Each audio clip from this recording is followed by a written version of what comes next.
there is something about writing into the dark that really forces us to look inside of ourselves and understand who we really are. And a lot of the problems that people have when they're staring at the blinking cursor in a dark room is that they're afraid. It's fear. And understanding the nature of what fear really is something that can set you free. Hello, fellow creative voyagers. This week on the Indie Author Podcast, I talk with Michael La Ronn about the pocket guide to pantsing, including honoring what your brain is trying to do, retrospective outlining for pantsers, cycling through your story, meeting the characters where they are, surprising the reader and yourself, the challenge of writing into the dark across a series, using AI to create a story Bible, but how spreadsheets still work better than AI, differentiating fear from anxiety, and giving yourself permission to trust yourself.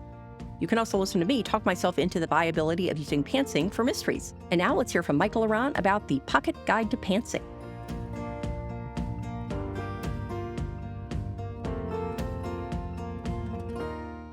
Hello, and welcome to the Indie Author Podcast. Today, my guest is Michael La Ronn. Hey, Michael, how are you doing? I'm great, Matty. It's always good to be back. Always lovely to have you here, as I believe one of the most frequent guests of the Indie Author Podcast. And since you've been on the podcast so many times, I can't imagine that I need to provide an introduction, but I'm just going to say that if our viewers or listeners haven't yet delved into all the resources you offer to your fellow indie authors, I highly recommend that they check out authorlevelup.com and Author Level Up at YouTube. And you can also look through all my past conversations with Michael to hear a more extensive intro if necessary. So I had invited Michael on the podcast to discuss the Pocket Guide to Pantsing because I saw his lovely article in the Writer's Digest magazine, and I know Michael has written and spoken extensively on this topic. And this could almost be one of our two perspectives on conversations because you and I have very different approaches to this. But I think that the listeners have heard me talk about the idea of framing up a story, which is a phrase that I like better than outlining enough. But if they haven't, they can check out my article in Writer's Digest about creating a story frame, which is in the July-August 2022 issue. And I'll just also mention that Michael's article is in the July-August 2023 issue of Writer's Digest magazine. And people can find my article, which is now available publicly if they go to theindieauthor.com, and that's indie with a Y, and then click on Creating Your Story Frame. And so today we are really just going to be exploring Michael's advice on pantsing.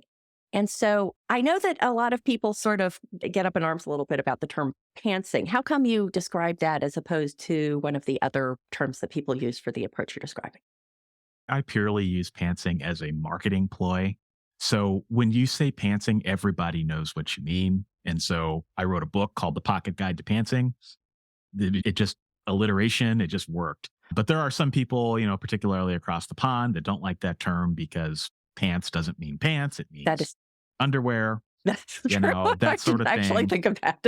Yeah. So I've had a few people say that to me and I get it, understand, but it's just a term that everyone uses and everyone understands. You could also use the words discovery writing. You could use exploratory writing. Dean Wesley Smith calls it writing into the dark. There's lots of different terms for it, but ultimately it's the process of writing a novel without an outline and with no or very little understanding of what is going to happen before you start writing and while you are writing. And have you experimented with both approaches, this more writing into the dark approach and a more structured approach? Have you experimented with a structured approach? Oh, I've done both. I started off as an outline writer. So I wrote my first 10 novels with outlines, and I experimented with all sorts of different outlining methods. They're, the plot point method and the hero's journey and the 3-act structure, snowflake method. I mean, I was a student of all of those methods. And I realized that, just me personally, there's nothing wrong with the method, that I found myself and my mind wandering a lot when I started to write. So I started to question, if I'm spending all this time outlining only for my brain to just completely throw it out the window when I start writing, why am I wasting all my time outlining? And so for me, it became kind of an efficiency play. I'm not being efficient with my time or my resources. And so that's when I started to explore the writing into the dark and the pantsing and writing without an outline as a way to help me become more efficient and also honor what my brain was trying to do when I was writing. I think would be useful to have you just talk through the creation of a novel from the moment you get the idea right through so we can, have some context for having further conversation about pantsing. Like, do you do multiple passes when you're done with your writing? How close are you to a final draft? Do you have to step away from it to come back to it later with like a fresh perspective? Those kinds of things. Yeah, I'll hit it at a high level, and then we can kind of go deeper into the different elements if that works. Yep. So essentially, it begins with an idea. Every novel I write, I at least know what the first scene is going to be, and that's generally a hero in a setting with some sort of problem. That's usually all I know. I might see a few scenes throughout the novel, but they're kind of hazy. So I'll sit down and I'll start writing, and it's kind of like moving a boulder. Like you kind of just kind of have to start, and I just start writing. I write whatever's on my heart, whatever my subconscious tells me to write, and I listen very much to the little voice in my head. Now, practically, what that looks like is I will write a chapter. I'll go for about 500 words to 1,000 words. I'll stop, and then I'll go back and I'll reread what I wrote, and I'll fill in little details, and then I'll continue, and I'll go another 500 to 1,000 words, stop, go back. That's a process called cycling or looping, where essentially you're writing the novel in multiple drafts, but you're doing it at the same time. So as I go through the novel, I'm constantly cycling and looping back and rereading what I wrote to make sure that one, it makes sense, two, it's consistent, and three, it's emotionally resonant and engaging. So as I'm writing the novel, I'm constantly going back. And so when I get to the end, I'm done. Like I'm just finished. And that works because essentially energy wise, it's probably the same as writing multiple drafts, but I'm doing it as I go. And another thing that I do as I go is I outline my novel as I go. So outliners will outline their novel before they start as a way to help them stay structured.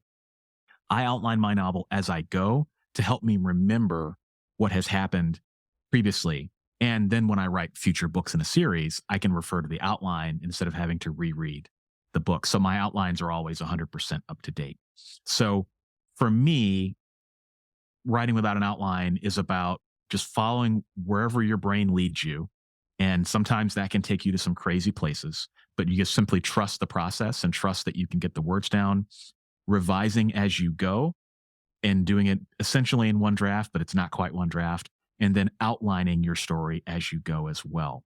And the final thing I'll say is that it's a masterclass in learning how to tame your fear, because it is an intensely emotional and an intensely intimate process, because you're really trusting yourself and you're really trusting yourself to understand story. And it's not for everyone, but for those people that it's for, when they do it, they can never go back. And so I've just been trying to be a proponent of that and try to help as many people who have the eyes and the ears to see the method try it and unlock their best selves. And I would say, and I will invite you to share a different perspective on this if you think that if someone is using a more structured approach and it's working for them, that they should not feel required as like an exercise to necessarily try pantsing, just as someone who's pantsing and is having success should not feel sort of morally obligated to try outlining. Do you agree with that or disagree? Oh, I agree 100%. I'm not, I have strong feelings about writing into the dark and outlining because it has done such a wonder in my own life in terms of my own self confidence, improving my craft. It has had immeasurable benefits in every area of my writing life, but it's not for everybody, and even though I have strong opinions, I don't think that if you feel comfort in outlining and there's something about that resonates with your personality, by all means, don't give it up. But there are a lot of people who have bought my book and who have subscribed to my YouTube channel who have felt over the years that they have to outline just because that is kind of the predominant way. And understanding that there is another way to do it has kind of set them free.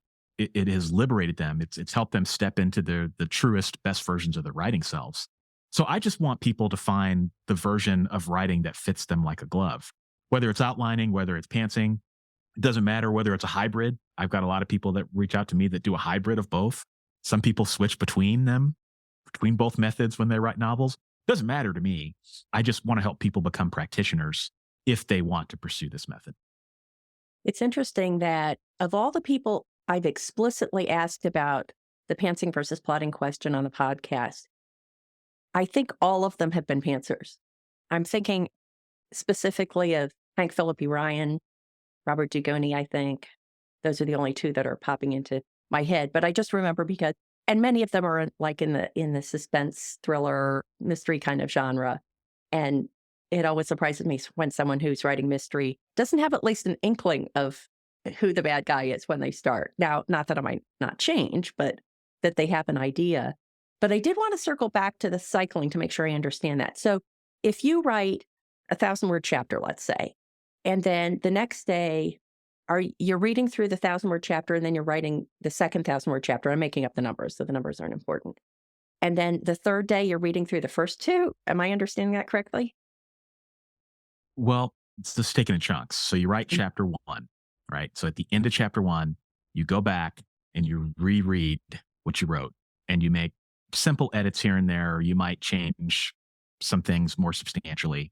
And then you move on to chapter two and you write chapter two. And when you're done with chapter two, you then go back to the beginning of chapter two and reread it and Okay. revise it. Now, there could be times when you come across a problem. Say, let's just say, for example, the character, you introduce a character and their eyes are blue in chapter one, and you realize, oh crap, I made them purple in chapter three. I think I made them blue in chapter one. Well, you could be way further into the novel at that point. Fix problems as they come up. So when you're done with chapter one, I guarantee you that is not going to be the last time you go through chapter one, because there are going to be things that come up later in the novel that require you to jump back. Right. And so another thing that I do as well is when I'm almost done with the novel, I will loop the entire novel. So say the novel, I know it's going to be 35 chapters. When I'm getting to like chapter 32, right around the end of the final battle, and I know that I'm about to write a resolution, what I'll do is I'll jump back and I'll reread the whole thing as a final master loop so that when I get to the end, I really am at the end. So cycling or looping, or whatever you want to call it, it's just basically you continuously going back into the novel to stay in touch with what you wrote. Yeah. And, that's the thing about writing into the dark is when you start, you have no idea what's going to happen most of the time. Maybe you have a little bit, but it's not very much. As you progress through the novel, you slowly start to see more. So it's kind of like shining a flashlight in the dark. Eventually, you could see the whole room. And once you're near the end of the novel, you generally kind of know how it's going to end. There's usually a moment where I call it the glimmer. It usually happens sometime around the 75% mark where all the lights come on and you just know exactly what's going to happen. Yeah. And that's a really cool moment because it lets you race toward the end and it gives you a lot of energy. Yeah. I think it would be interesting to poll people in different genres about the plotting versus pantsing question because, well, I'll proceed this by saying I think everybody at some point does both. Like, I don't think anybody writes an outline and then marches through it and never deviates from it. And I don't think most people go into like some kind of free writing mindset and then finish it and say, oh, okay, I'm going to publish that. Those are kind of too far off the end of the spectrum on either side. And I know that an experience I just had, I'm working on the fifth Lizzie Ballard thriller, and I've had this happen before, and I'm actually not sure whether this is a pro or con on either the plotting or pantsing side. But there was a character in there, a secondary character, who I was concerned was not going to be appealing to the reader because this character could be seen as competing for the affections of one of the other characters against the protagonist. And so, like, she kind of had a strike against her to begin with. And also, she was a rule follower. And I think in thrillers, rule followers are sort of intrinsically unappealing because that's not what you go to a thriller for. And so I had finished my frame, which was probably 15, 20,000 words. And I knew this was a problem. Like, I knew I wasn't going to be able to get through the book and have her be as sort of two-dimensional and unappealing as she was in the first draft. And it was only as I started fleshing things out, I had finished my frame and now I was putting in more description and dialogue and all those other things that I put in later, that I realized something she could do that would elevate her in the eyes of the audience and make her a more empathetic and sympathetic character. So I'm glad I didn't stick with the frame until I had answered that question, because I don't think I could have answered that question without doing the writing, without writing into the dark about that one character. But I also think that with a book that has an overarching plot arc, not only within the book, but across the series, I would never feel comfortable not knowing how things work out, because to me, it's important that I can look at the arc across all the books and say, at the end of each book, the protagonist has achieved something, and everything in that book has to be leading up to that something they're achieving. So the thing they're achieving isn't necessarily going to change, but what they do to get there might. Again, this is not like a pro or con. I'm not arguing one or the other. I'm just describing my process. But I do think that there's some things that are helpful to have at least a high level sense of where you're going with for me. And then some things that I'm never going to be able to figure out until I start writing into the dark. Yeah, and I think that is a strength of outlining, is that you can plan out certain things like where you want your character to begin and where you want them to end. I've always thought about characters as I really don't think about character arcs that much when I write. And again, this is just me kind of sharing my perspectives and kind of response to what you said. But I I'm more I'm far more interested in what the character is doing in any given moment. Because I think that readers react to that more than they react to an arc. And I think it's just a different philosophy. Like, I think that writing into the dark and pantsing is really about meeting the characters where they are, and outlining in a way is about helping characters get from point A to point B. And I think that, both schools are valid, and maybe, you could take mix and match from both schools to get better results. But that's one of the things that I learned about pantsing when I switched, because I've done both. I found that my characters kind of went from point A to point B when I was outlining, but I didn't always do a good job of conveying their emotions or conveying how they responded to things.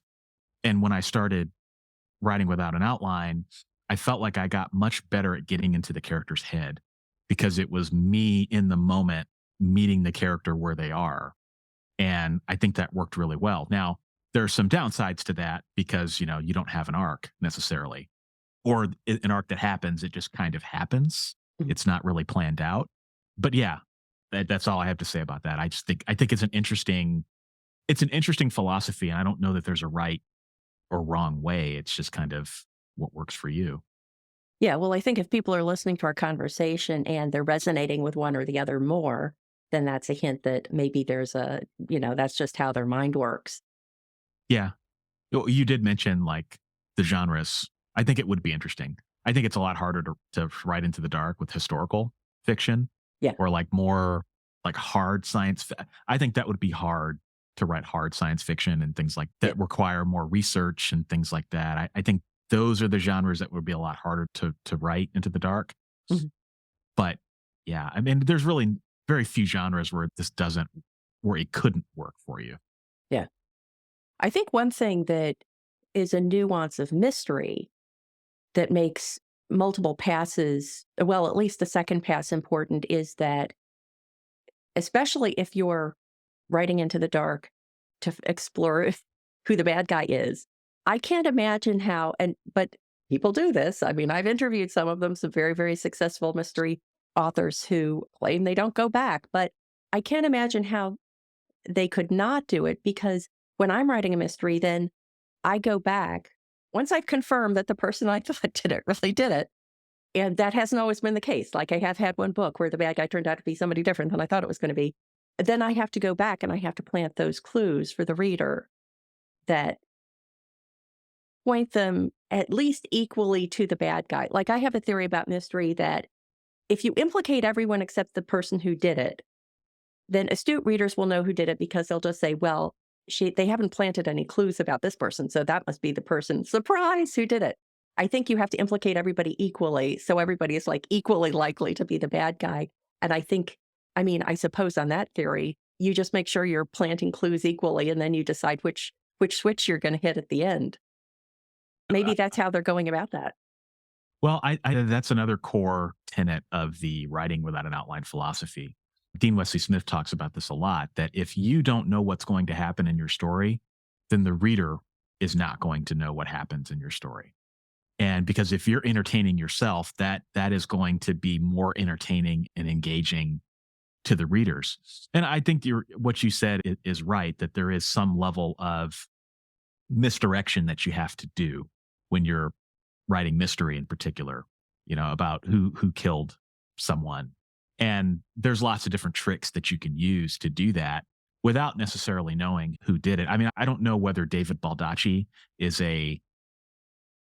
whether he outlines or doesn't, but he's really good at writing he puts more twists than pretzels in all of his books. And he's a really good person to study for something like that. And I think a lot of the techniques that he uses to keep you guessing about who the killer is, I think could also be applied to a pantsing.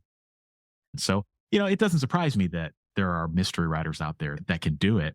Maybe they have some inkling as the story goes on, but maybe when they begin, they really truly don't know who the killer is. Well, then you can go back and plant the seeds if you need to.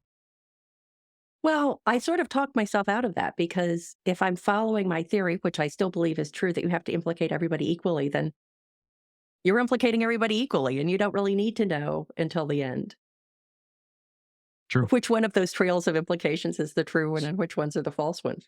Ah, True. I'm going to have to ponder that now. I wanted to go back to what you were saying about outlining, kind of retrospectively outlining. And could you describe some of the ways you put that outline to use, either while you're writing or perhaps after you've written the book? Yeah, it's helpful at all stages of the process.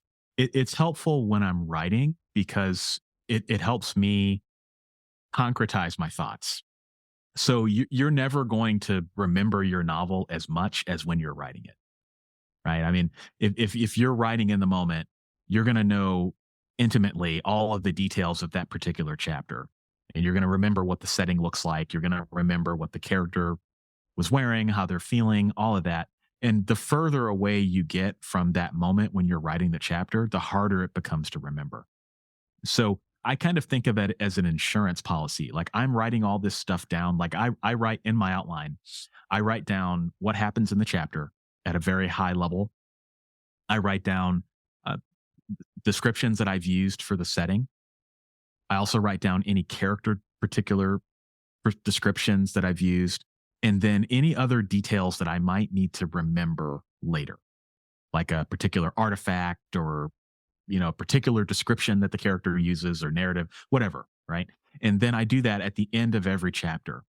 And that way, when I'm later in the book and I need to come back, I can just refer to the outline. Okay, yeah, the barn was full of hay and there were horses in the barn and there was a lantern on the wall. Okay, for whatever reason, I need to know that. All right. Well, I can remember that when I'm in chapter 35. All right, because I can go back to the outline.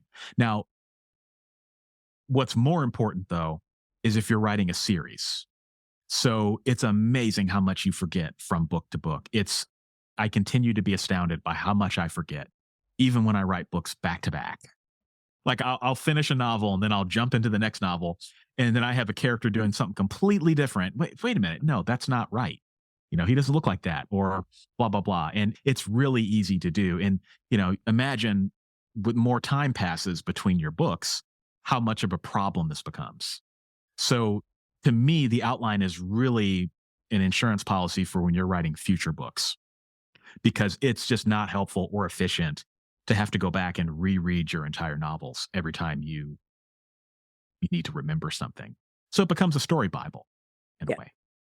Yeah, the story Bible idea is one that I'm very interested in. I recently talked with Kara Malone about using AI to help do a story Bible. I'm going to get back to the AI aspect in a moment, but I try to see, I'm making this a two perspectives on, even though I said I wasn't going to, but I'm trying to be more diligent about doing what you're saying. But when I do it is when I'm done, the last thing I do is I have my computer read the story to me. at that point, I'm just picking up like duplicated words or things like that that a spell checker wouldn't, or a, pro writing aid or whatever. And I'm trying to be more diligent about making those notes at that point, because at that point, I know I'm not going to be tweaking anymore. God Right. help us. But, and I find that usually I have a file on my computer where I have Word files, actually PDFs of all my books. And so 90% of the time, if I'm like, did that tertiary character have a beard or mustache? I can usually find that with some, some searching within the document. But I had a question come up the other day, and I'm hoping this is the kind of thing that AI will soon be able to help me with, if it can't already. I'd like to load all my books into it, and then I would like to be able to ask the AI, did this character ever meet this character in person? Because there are two very important characters that I can't for the life of me remember if in the first 4 books they ever actually met each other in person. And it makes a difference to this one plot point in book 5. Are you experimenting at all with AI for story Bibles, or does the I story have. Bible approach you're describing address that question that I just posed? Okay, so there's a lot here. So, Yeah. okay, so yes, I have experimented with this. I have experimented with it in ChatGPT. So, ChatGPT Plus has a feature that allows you to create custom GPTs. And the benefit of custom GPTs is it's like a customized mini version of ChatGPT that you can train. And you can train it by uploading knowledge documents. So, in theory, what you should be able to do is upload manuscripts of all your novels in a series, have that become the training document for ChatGPT, and then you would be able to ask it questions just like you said. In Are you practice, in it practice? does That's not what I'm work right now. okay. It does not work right now. And the reason for it is because it hallucinates.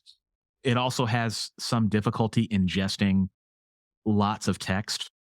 I mean, it can ingest a PDF, but it seems like the longer it gets, the harder of a time it has doing that. And it does give a lot of false positives. And I tested this about a month ago, and I tested it pretty extensively with a series I've got that's got about 7 books right now. And I just it didn't give me any results that I liked. There were things that were wrong. There were things that were not quite right. It made up characters. So I do think, though, that the architecture is there. And at some point, whether it's GPT-5 or a future version, I do think that it will be able to get there and be able to help us create story Bibles in exactly the way that you mentioned. In the meantime, I just use a Microsoft Excel spreadsheet, and that works because I can filter it by character, I can filter it by scene, and I can kind of find what I'm looking for quickly. I think the goal is just the goal is if you can find something on your outline faster than you can find it in your book. And that's just, it just takes practice. It's ultimately, figuring out what are the sorts of questions that you find yourself asking and making sure that you capture those questions as you're writing in the future, Yeah, I or think you that get answers. the benefit of that spreadsheet approach rather than me searching within a PDF book by book is that if you're keeping one big spreadsheet of all your notes about a series, then you could say, show me all the, if you've organized your spreadsheet correctly, you could say, show me all the ways I've described this character's house. And then Exactly. you could say, oh, yeah, well, in book 1, they only ever went into the living room. So this is how I described it. But then in book 2, they had an opportunity to go upstairs. And then I have to remember this part of it. It would be kind of nice to see the development of that over a series as well as within a book, which is kind of what I'm limited to when I'm using the search approach. Yeah. And what I do is I write down the key details. So if there's a detail that I think is going to be repeated or that I would like to repeat, those are the ones that I write down. And so Yeah. that helps me. And you mentioned the house. It's funny because I do that exact same thing. Like I've got a character in the series I'm writing right now, the Good Necromancer, where his house is a really important part of the series. And in every book, he does kind of go into a different area of the house. And so I have to remember, like, because he likes to talk about his house a lot. So I have to remember what rooms he's in, what's in there, and also what he said about them. Yeah. Because he gives some history and some details about, because it's a historic home. So things like that are really helpful to keep in your outline. Yeah. Yeah. I realized that is that across all my books and short stories, there are a couple of go-to like home decor styles that I used, and trying to keep that in mind, like I have to vary it up a bit. But I was thinking when you were saying about the danger of an AI hallucinating when it was trying to give you story Bible information, I wonder if at the point where the AI is better about ingesting large quantities of data, but is still hallucinating, I wonder if you could address that by saying, let me know if character A has ever met character B in person and show me the text where that happens. And then if you still didn't trust it, you could actually search your master documents for that text to make sure that it hadn't made up the reference text it was giving you. You could, but if you have to still go back into the reference text, then I think you've kind of defeated the Defeated the purpose. purpose, yeah. Just switching over to a quite different topic, do you pair a word count goal with your pantsing approach? Not really. I tend to write a lot of words. Yeah. So most of the time, I don't really care. I'm going to write a couple thousand words a day most of the time. Usually at the beginning of a novel, I usually will write less words or fewer words, I should say, because I'm still exploring. And I like to take my time to establish the setting and the character and the stakes and everything like that. And so I give myself permission to write fewer word counts. Usually it's the first week. I usually will write fewer words. And then once I feel comfortable and things to really start taking off, then I'll start, running for the hills or swinging for the fences, I should say. Or running for the hills, depending, which maybe I isn't. love torturing analogies. It's one of my Yeah. favorite things to do. Well, one of the things I wanted to ask is if someone is using or experimenting with the pantsing approach, the writing into the dark approach, and now they're in a dark room and they don't know where they're going and they've panicked, when you get stuck in a pantsing scenario, do you have any recommendations for how people get past that? Yes, I do. And the biggest recommendation is that it is psychological. There is something about writing into the dark that really forces us to look inside of ourselves and understand who we really are. And a lot of the problems that people have when they're staring at the blinking cursor in a dark room is that they're afraid. It's fear. And understanding the nature of what fear really is something that can set you free. So if you don't mind, I'll tell a story. So have you heard of Gavin DeBecker? No. Okay, Gavin DeBecker is like a security consultant. He has built his career building security companies that protect valuable people. So like he at one point he was in charge of security for Oprah Winfrey and Jeff Bezos, and I think now he's in charge of RFK Jr.'s presidential campaign. So like he protects valuable people, and he wrote a book called The Gift of Fear. And in that book, he talks about how fear is actually a biological response that is engineered to save your life. So there's a story he tells about a guy that's surfing, and he gets attacked by a great white shark, and the shark is eating him, and he's like, "Oh crap, what's going on here?" He looks down, and there's a shark. Oh, half your As one torso is would. covered up to a shark. You'd probably freak out just a little bit.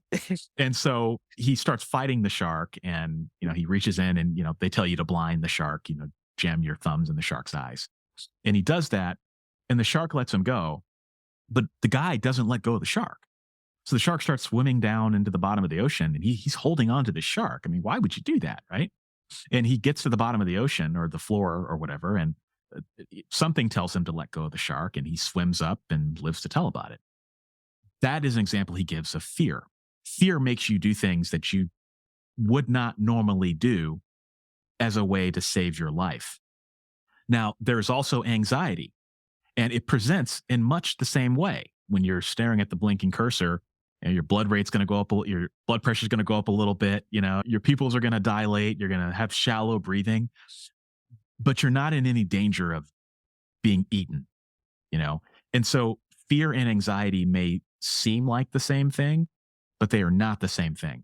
And he says that anxiety is a response to something that you imagine or that you remember. So when you're staring at the blinking cursor, you're probably imagining that the story's not going to work. You're imagining readers not liking it. You're imagining all the sort of things that can go wrong that really have no basis in reality. It's just your brain playing tricks on you. And when you understand that, then you can make a decision to stop being afraid of things that you imagine or you remember, and it will set you free. Now, I know it's not any consolation because you still don't know what's going to happen in your story, but it's giving yourself permission to trust yourself I think that is absolutely critical because we writers, we are really sensitive and emotional people. And that is why we are able to do what we do. But the downside of that is that because we are sensitive and because we are emotional, we live inside our heads a lot. And learning how to stop doing that is, I think, the first key to learning how to ride into the dark successfully. So I'm going to belabor the shark story just a bit to explore a question. And that is that I can imagine that somebody does the equivalent of continuing to hold on to the shark even after the shark dives for the depths. So they're riding along. They are staring at the blinking cursor. Their blood pressure is going up. And they decide to just grab the shark by the eyeballs. And they think, I'm just gonna start writing something in order to get past this block. So they start writing whatever kind of pops into their head. And then the shark starts diving and they hang on to it in the sense of continuing to write whatever they've chosen to get them past that hump. And it carries them through because they're complying with writing into the dark. It carries them through the entire rest of the book so that something that for someone else would be like a mind clearing exercise, like a writing prompt, has now led them down a path that's like pulling them into the depths and taking them into even more danger. Do you have any thoughts about how people can identify when they've taken a wrong turn and the path they're taking into the dark is going to take them away from whatever they're trying to achieve, a satisfying conclusion or a story that's going to satisfy their established reader base or is going to comply with their genre tropes or whatever they're aiming for? Are there red flags they should watch out for that suggest that they're sticking with an idea too long? Okay, so you're making an assumption, if I may. You're making an assumption that the words that you write to get yourself out of a corner, for example, are bad words or that are writing prompt words. And that's not always the case. In fact, it's usually not the case most of the time. When people are stuck in writer's block, they think that the words they're writing are really bad. My experience has been, just me personally, that the words I write in writer's block are no different than the words I write when I'm really inspired. And there's no way to judge whether your words are actually good, whether the story or the writing craft you're making is actually good or not. I think that is entirely writer imposed because there have been times when I have written something and been stuck in writer's block that readers have called out in reviews and said, I loved that scene, even though I felt like crap when I was writing it, you know? Mm. So I think that there's an assumption there that when you're stuck, what you're writing is bad. And I don't think that's true. I think that's a writer thing. But the heart of your question, which I think is right, is what do you do when you get stuck? How do you back up from that? And I think ultimately, what I think is when you get to a chapter and you're staring at the blinking cursor, often one of the reasons that can happen is because you went astray somewhere just before where you are. So what I encourage people to do is to look back. It's sometimes on a plane, they say the nearest exit may be behind you. It could be that something you wrote in 500 words ago, that's what went off the rails. Yeah. And maybe you just need to backtrack a little bit, figure out what that is, and then you can go down another path. And I think that's a far more productive way to think about it than thinking about, well, am I completely going down a rabbit hole? Do I need to blow up the whole novel or that sort of thing? Usually the problems are right there in front of you. You just got to figure out what they are. So cool. Well, Michael, thank you so much for the conversation. It was always super fun to talk to you about almost anything. And you always have such practical advice to offer. So please let the listeners and viewers know where they can go to find out more about you and everything you do online. Yeah, you can find all the things I'm doing at authorlevelup.com. I've got a book called The Pocket Guide to Pantsing that covers everything we talked about today. And it's also got there are links to my fiction on that website as well. Oh, great. Thank you so much. Thanks, Matty. Always my pleasure. I hope you enjoyed my conversation with Michael. Do you lean toward plotting or pantsing? Or like me, percolating? Thanks to Art Taylor for introducing me to that term. And have you experimented with other approaches and how did that go? I'd love to hear your thoughts. Just leave a comment on YouTube and please subscribe while you're there. And if you got value from this episode and were thinking, I wish I could buy Matty a cup of coffee, you can do that. Scroll to the bottom of any page at theindyauthor.com and click Buy Me a Coffee to make a small contribution via PayPal or Stripe. Until next time, here's wishing you favorable winds and smooth sailing on your creative voyage.